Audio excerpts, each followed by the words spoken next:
2021 YouTube! Welcome to Age of Empires 4. Guys, I cannot tell you how excited I was to finally see this game in Steam. The last time I played Age of Empires, I was about 9-10 years old, something like that. And also, that was about the time that Warcraft Frozen Throne came out. And wow, I played both of those games every day. And that's where most of my early teenage years went to, was playing those games. So when I tell you guys I'm excited about this, I really mean it. This game is very special to me. It takes me back to a place of pure joy, pure happiness. And this game makes me relive all those memories all over again. And wow, I love it so much. So I started this game off in campaign mode, and I was going to go through the timeline exactly like how it is in the game. You start off with the Norman Empire, and then you work your way all the way down to the Mongols. But after I beat the Norman Empire campaign, I went directly to the Mongol campaign, and I just devastated the China Empire. And man, it was so fun. One of my favorite parts of this game is actually the commentary and these little episodes of going back and forth between each campaign, where it does like a little history lesson, and it's really cool. It puts these computer generated models over the actual landscape and scenery. I mean, look at it, it's gorgeous. So let's jump right into the gameplay. You're playing actual events that took place in history, and you're reenacting it. Now, keep in mind, when I'm playing this, I played it on a harder mode. I don't like easy. I like a challenge. I like to be on my toes and give it everything I got. So when I play, I don't just play for fun. I play to devastate. Now, what I'm really saying is I actually spend so much time in this game building up my forces, waiting until I cap out at 200 units before I attack anybody. I don't focus so much on defense, and guys, if you play it on harder, you do need to focus a little bit on defense because enemies are going to constantly raid you, so your forces are going to have to be ready at all times. That's what I love about this on the harder levels. It's just always action. Every about 30 seconds or so, something is going on. When you play it on the easy modes, it just kind of leaves you alone, lets you build up your army, and then you go do what you're supposed to do. But harder levels, oh man, it's so much more fun. You're constantly sunk back into this game. There's not any like dead time where you're just waiting for your peasants to build something, right? You're building something, and then at the same time you're having to fend off this rush of 10 guys that's coming to come destroy your base. Now, as a really helpful tip on this game, one thing to do is really build up your resources before you go and wage any sort of attack, because if you don't have enough resources, there's no way that you can recover from those devastating attacks where your army gets obliterated from one of those rushes that you just did. Now, most people, they're gonna scour the map and they're gonna chop down a bunch of trees and they're gonna go find mines to get gold and mine stone and things like that. But what you really need to do is just focus on your food supply. I mean, that's really going to be key. You can sell that food if you have a significant supply and buy gold, and you can buy wood, and you can buy stone and all those other things. Plus, if you build farms, or if you're a Mongol, you have like these little things that produce sheep. If you just use those, they produce everlasting food resource. You don't have to do anything. It just constantly rakes in more food supply for you. Another thing is, you're going to have to get multiple barracks, multiple archery ranges, multiple horse ranches, because the load time it takes to actually produce a person is quite a little bit of time. And when you're in the heat of the battle and you need reinforcements, it's going to be crucial for you to call upon those people to come save you.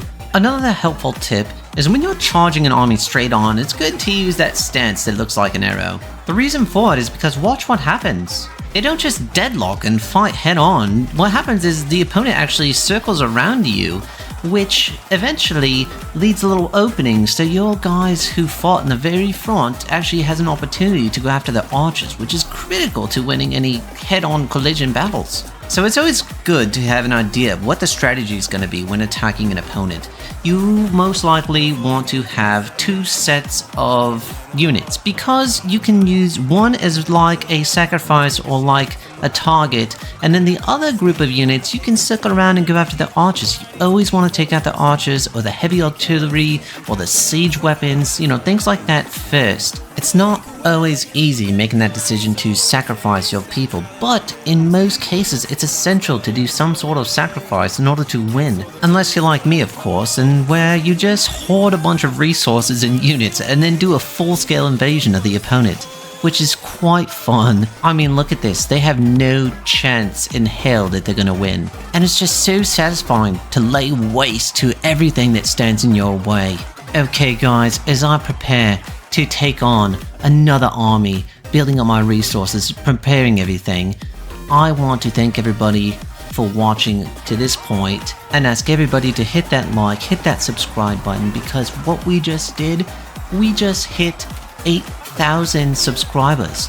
And looking at it right now, we're almost at 9,000. I mean, we just got 1,000 in like 2 days. I mean, wow, thank you so much.